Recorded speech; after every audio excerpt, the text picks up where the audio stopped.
Welcome everyone. Thank you so much for coming today and braving the cold weather and the rain, the sleet, and we're in for a terrific afternoon. So I'm I'm Programs Director for the Friends of San Pedro Valley Park. And I'm also wanting to wish you many happy holidays, Merry Christmas, and Happy New Year. We will see you all in January, which is around the corner. So we have a mushroom foray with J.R. Blair on December 18th, and that's full. The mushroom BioBlitz on January the 28th at 10 a.m. Has room for 30 enthusiastic volunteers. So we need them to go out and collect mushrooms for the San Francisco Ecological Society's Mushroom Fair in Pleasantville on Sunday. So we need mushrooms. The more the merrier, and the more varied, the better. So we all need this for JR, who's coming in and will be here for 10 o'clock on the 28th of January.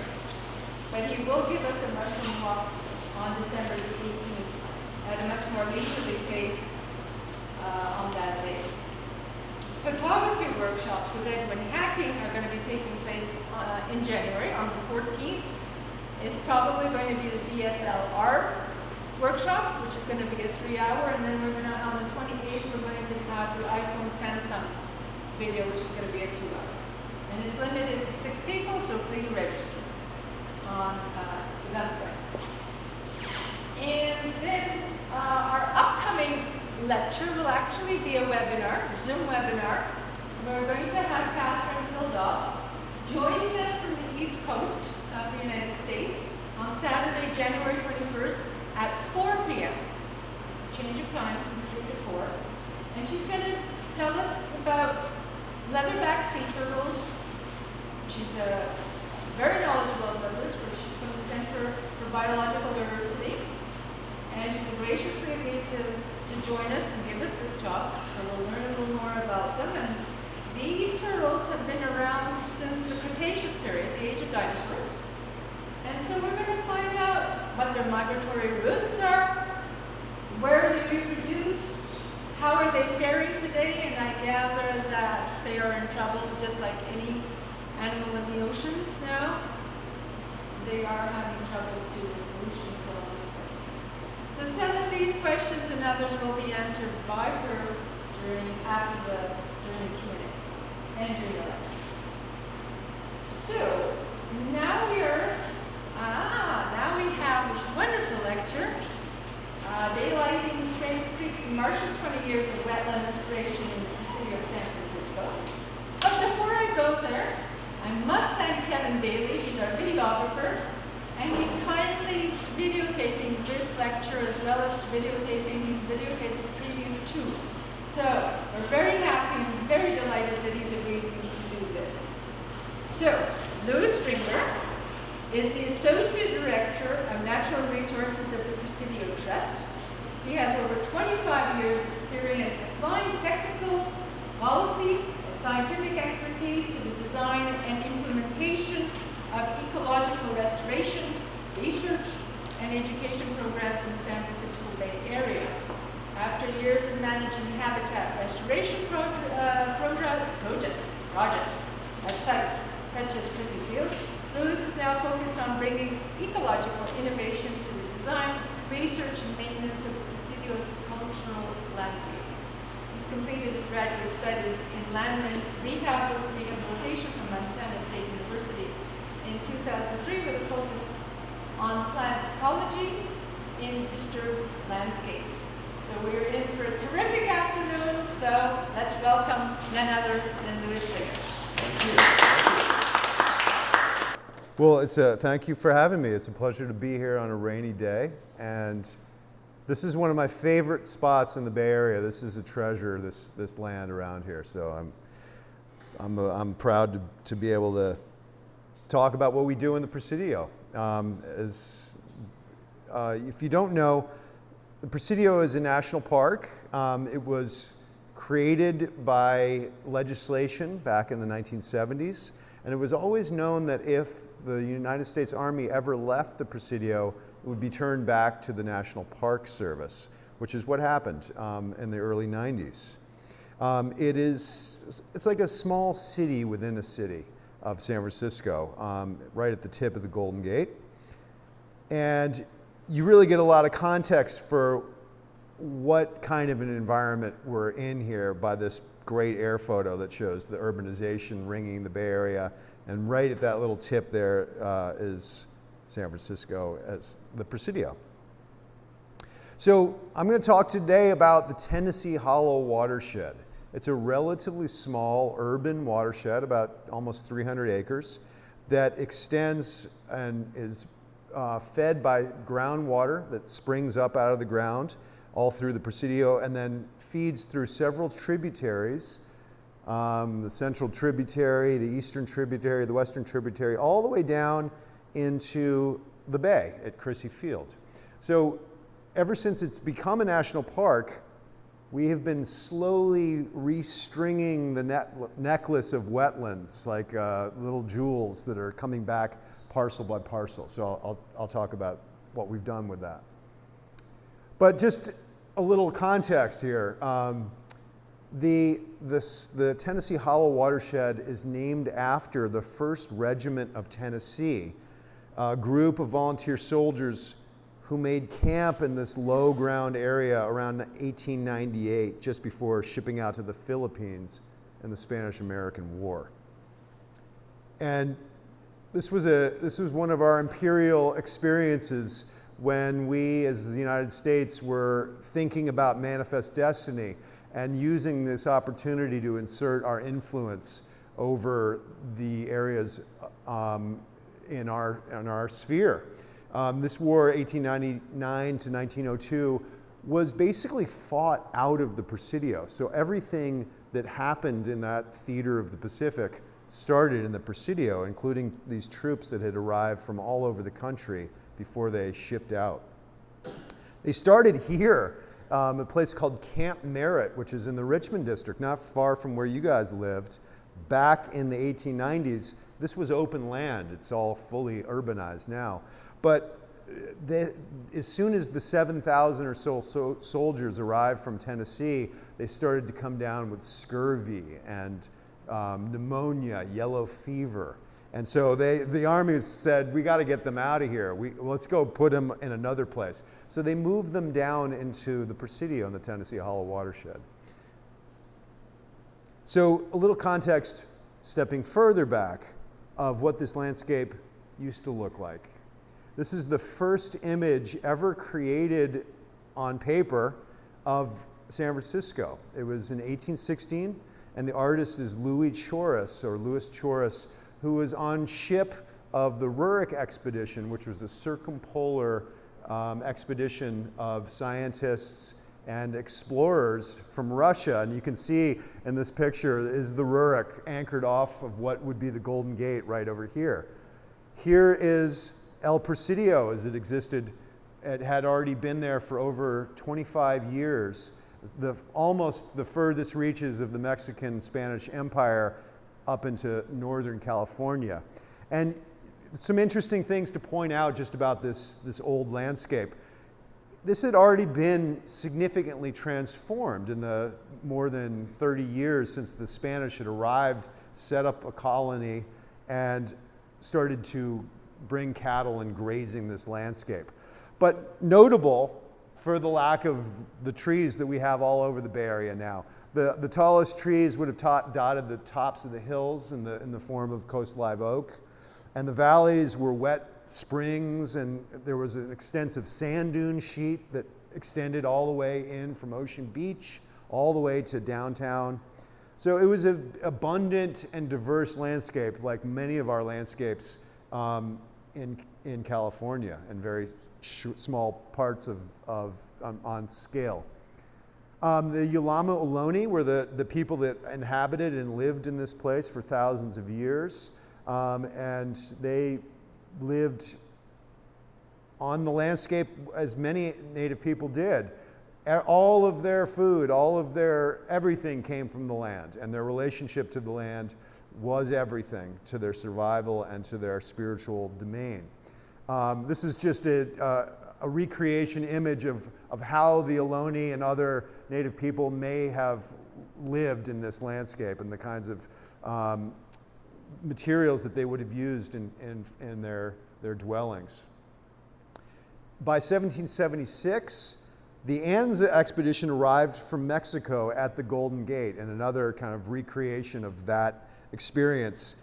And they proceeded to establish the fort at El Presidio on Ohlone land. Cows and horses were added to this landscape at that point, which was home to tule elk, deer, and the world's largest grizzly bears that would have been the California grizzly. Jumping in time again, we're going forward to the centennial of the United States. This is a photograph taken by the great Carlton Watkins in 1876, on July 3rd, 1876.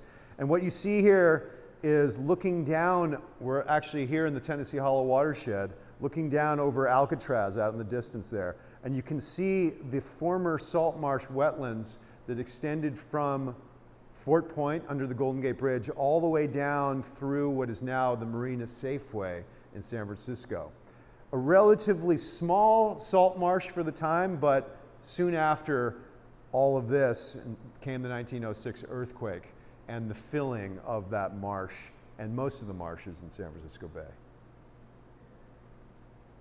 So now we're jumping forward another 100 years to the creation of the Presidio as a national park.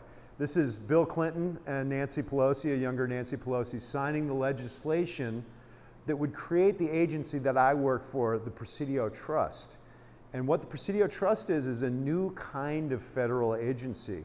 And when we saw what the Presidio was as an army base and what it was becoming, it was clear that the amount of money that it was going to take care of this place and all of the dilapidated buildings that existed there was going to rival the budgets of Yosemite, Yellowstone, and Grand Canyon combined. So that was a tall price to pay, and no one wanted to do that. So the mother of innovation right here is Nancy Pelosi, and created a new form of a federal agency called the Presidio Trust, with the mandate that the federal government would invest in the Presidio so that the Presidio Trust could rehabilitate the buildings and then rent them out and then fund the operation of the park. We were given about 15 years to do that, and by the time 2003 rolled around, we achieved that goal. So we're no longer funded by the federal government. We support ourselves through the revenue of renting the buildings. And that also supports the work we're doing to restore these watersheds. Well, prior to that time, the Army had exploited this landscape quite significantly. This is a lake, mountain lake. It's one of the only 2 lakes in San Francisco. This is the last one. And the Army used to pump it to basically water and irrigate the golf course that was adjacent to it. So much so that it was kind of a toxic stew in the late 1980s from all sorts of pesticide runoffs and just dust that was coming from the lake. The buildings were in bad shape, as were much of the cultural artifacts, including these batteries out in the landscape. And they also left behind a legacy of many landfills that were full of toxic contaminants in the form of lead and copper and DDT that all needed to be cleaned up. So when this became a national park, it became a big job to rehabilitate all of this space. So in 1994, like I was saying, that transition from the Army post to park happened.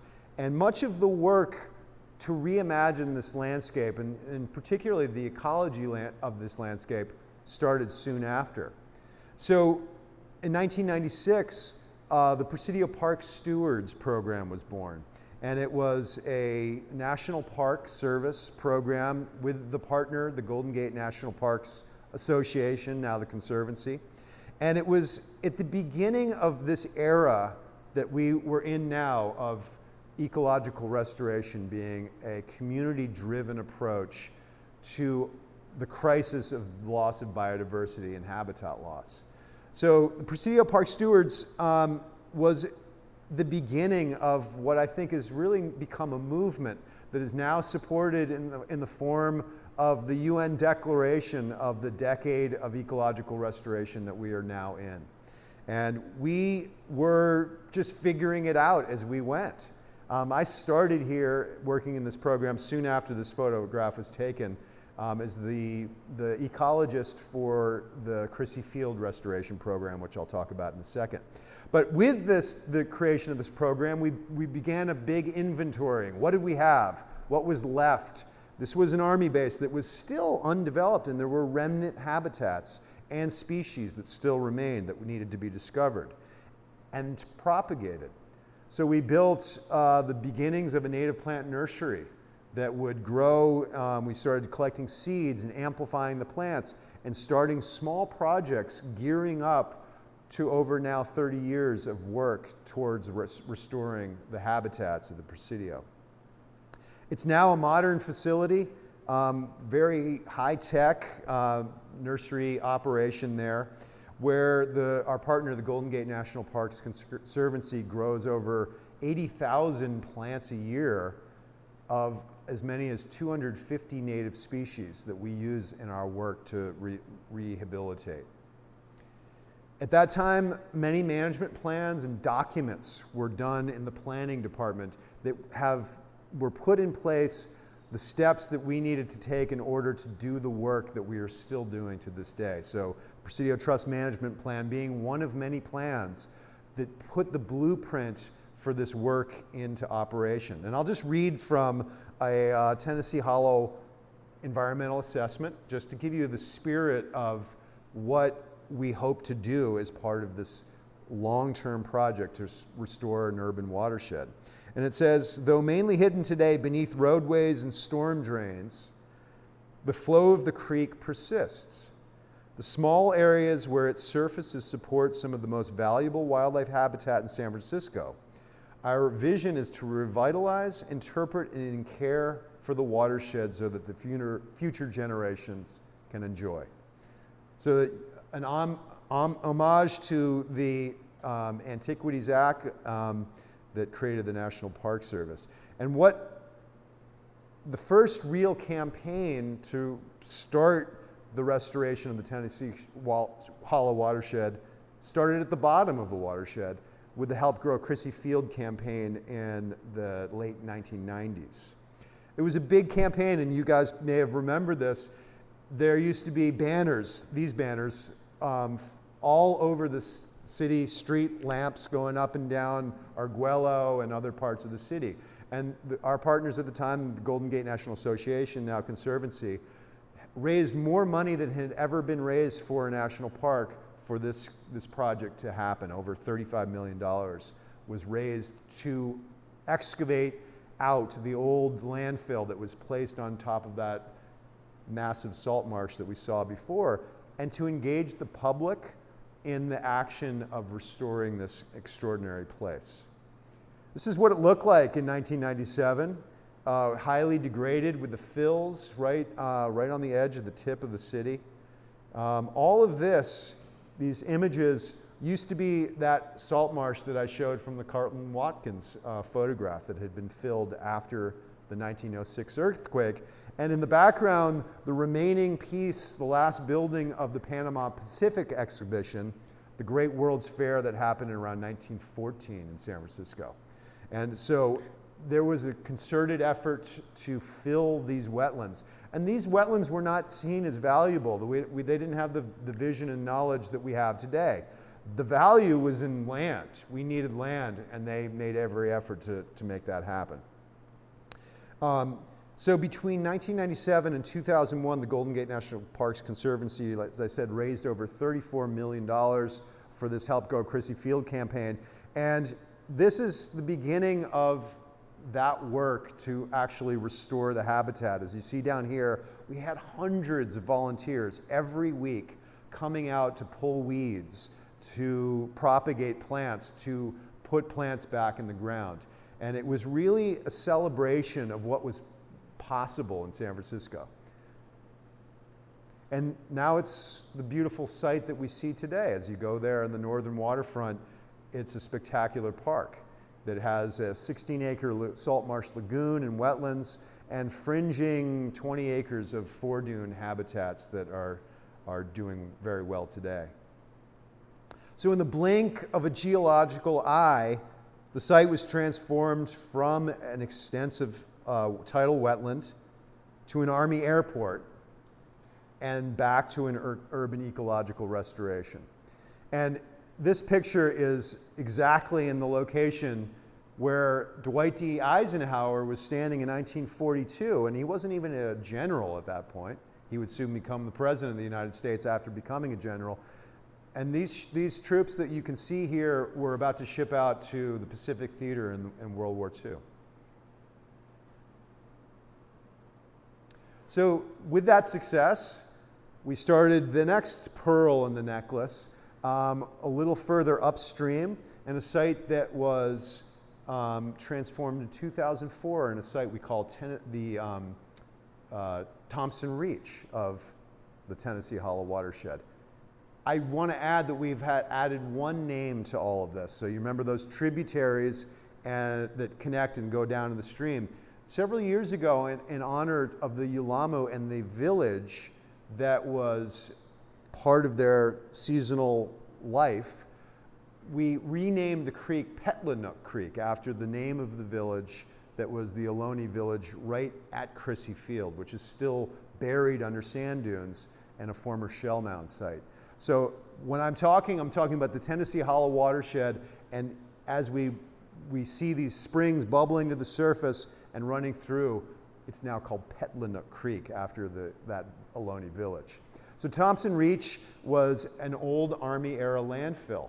We had over $100 million spent, given to the Presidio Trust to clean up over 25 sites throughout the Presidio that were left by the Army. So they gave us this $100 million for us to clean them up. And when we cleaned them up, often the case was that we had the opportunity, a blank slate or a canvas, to rewild these landscapes. So Thompson Reach was a great example of this. It was a site that became quickly transformed within a very short order. Thousands of plants were planted from over 80 species of riparian plants with the help of hundreds of volunteers. This site quickly transformed. So here it is as the landfill in 2003. And I'll just walk you through a series of transformations as it fades. So you can see the removal of all of that fill that was taken away and off-carted to a facility that could handle contaminated waste. The creek now daylighted that would formerly been in a pipe, and the plants starting to grow and take off after all those volunteers put them in. And within a very short period of time, see those eucalyptus disappearing as we look out over the San Francisco Bay. This was transformed into a site that you would barely know was never there. This is a wild place now, and this is 2012. The trees are so tall now you can't even see the horizon. And it just takes a little doing, a little water and a little love, and a lot of this stuff can quickly come back. And with that coming back, one of the things that has been part of our program is to track the changes. How valuable is this work? We can feel it to ourselves as an urban dweller. To have nature in your city is an incredible asset. But it's also an asset for the critters that need it most. So as part of all of the work that we do to restore these habitats, we track focal species, those species that need that particular kind of habitat to survive. And as you look at these graphs, it's just as the Anna's hummingbird, the song sparrows, the Wilson's warblers, all of these species of bird need that kind of habitat in order to survive. And so with this transformation, 2003 up to 2015, you're starting to see the swelling of and return of these important species back into these habitats. So we're going to now migrate up to the top of the watershed to an area we call El Polen Springs, to the area where the water actually bubbles out of the ground and forms the creeks that flow. The Spanish named the springs El Polen after giant timbers used docks to load heavy cargo ships on ships. There was a kind of a rated R name that the Spanish would have used as part of the naming of El Polen. I'll let you look that up on your own. But it is basically a creek of fertility. It was thought, and the myth of fertility came from General Vallejo, who happened to have twins, and there were a lot of twins strangely being born at the Presidio during that time, and they attributed that to these springs and the waters there. And so by the time that the Spanish had left and the Ohlone were long gone and the Americans were here, all sorts of interpretations started around the giving lives of the waters of El Polen. This was also the early home of Juana Briones, the famous landowner, shaman, cattle rancher that is all up and down the Bay Area. Her first house, as it's being excavated here, was a little adobe house right on the edge of the creek where she raised many children and started her empire of cattle ranching in that area. Here it is, El Polen Springs, as it's in the form of transformation. Note all of these eucalyptus trees in the far distance and this former road that rung around the springs as it existed back over here in this area. This is the site in transformation, and here is what it quickly was transformed into. It too is filled in with dune scrub and coastal scrub, portions of grassland, and this beautiful riparian community that has now replaced that. All of those eucalyptus trees were removed to create oak woodlands and grassland habitat in that area.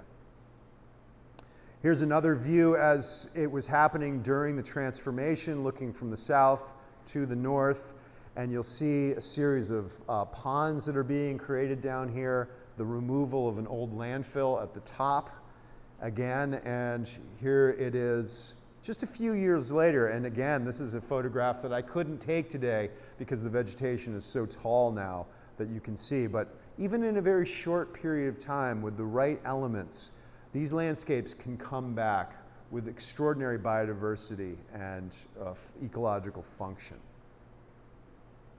This is the actual spring at El Polen. It is one of the great hotspots for birding in all of the Bay Area.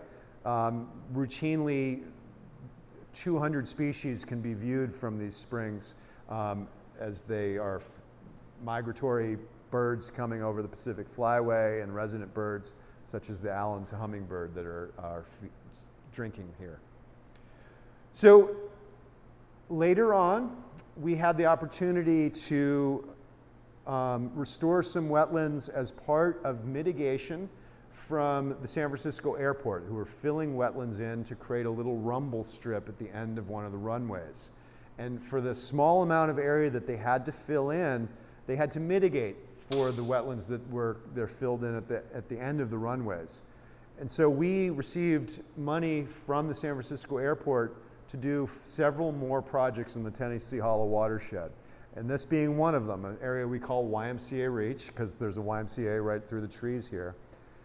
This site was a former landfill again that was for many years known as the Dust Bowl due to these giant piles of soil that were placed there through all the building rehabilitations that were going on. The wind would whip them up, and people soon came to call it the Dust Bowl.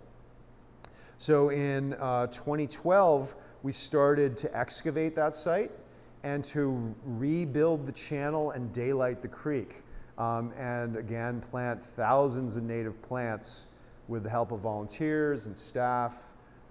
It was, again, quickly transformed.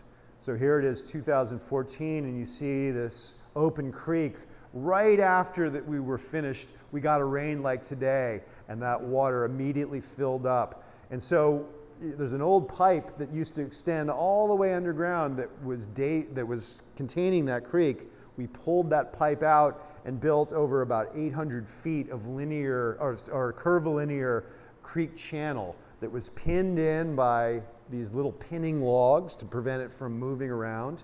You wouldn't do that in a natural system, but we have a huge fiber optic cable that runs right over there, and we don't want a creek moving around. So much of what happens in these urban restoration projects, we have to kind of contain the nature in a way, and that's why we hold these creek banks together like we do. But again, another thriving spot, and this is again a little bit outdated now, 2019, but a thriving habitat again today. The last project is MacArthur Meadow.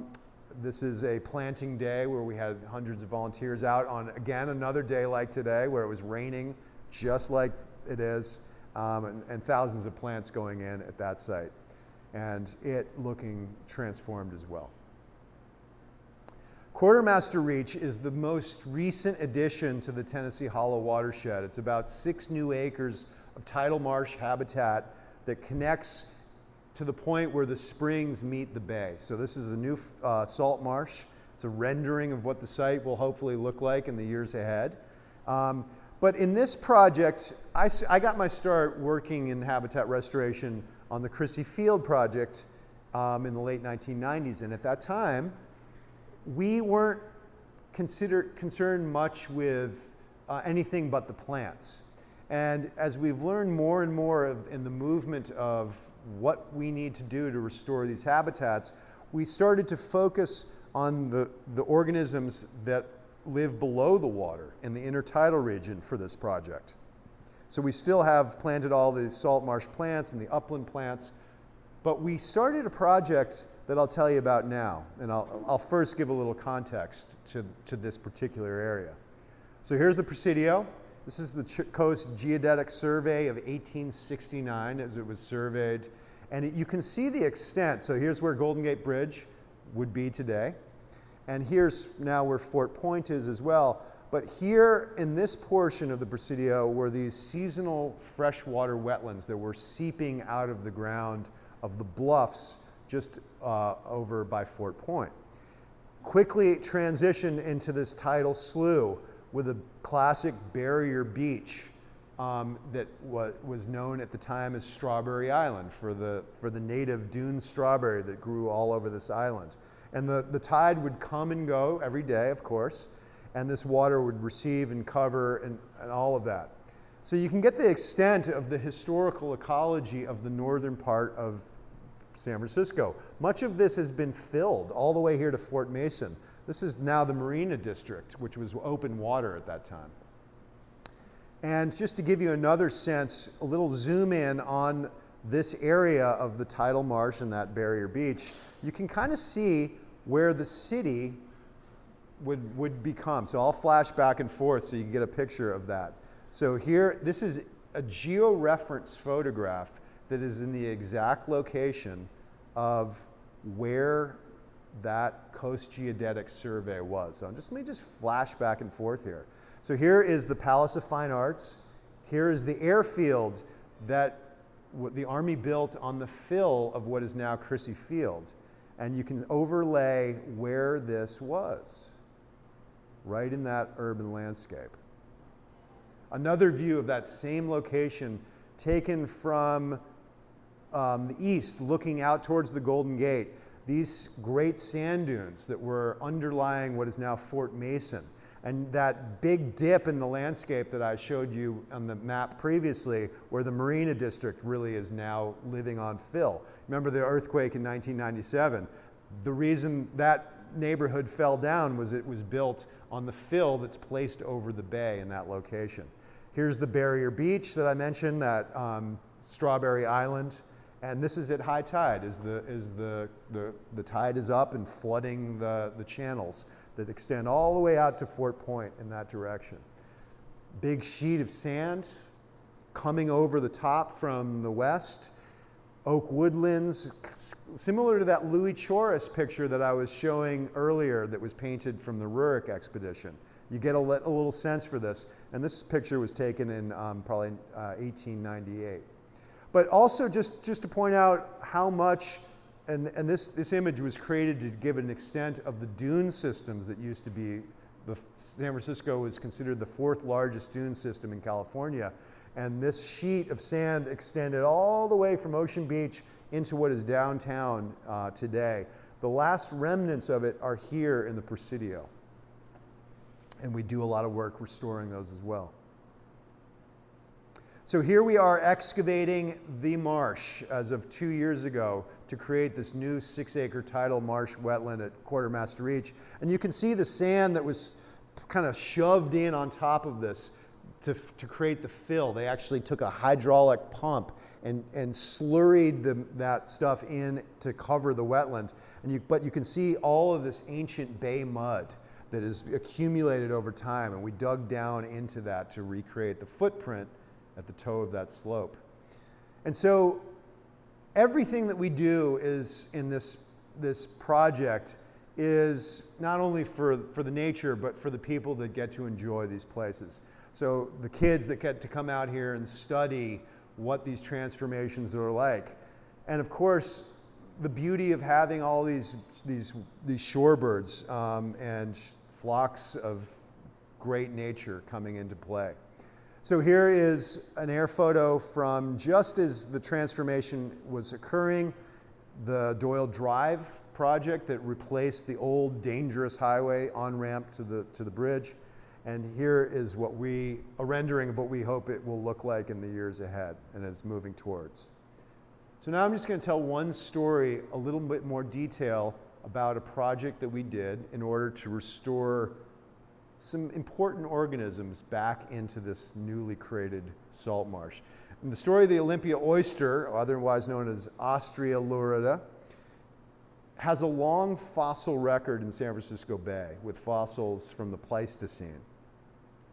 And oyster shells are a typical component of many Native American shell middens that date back for 5,000 years or so. And there are several accounts that indicate that Olympia oysters, our native oyster, were at once highly abundant in San Francisco Bay. Townsend wrote that native oysters were ever accumulating on the shells of large eastern oysters, which were being planted in the bay beginning around 1870. So many native oysters settled on the farmed oysters from the East Coast that they were thought to interfere with the growth of these eastern oysters.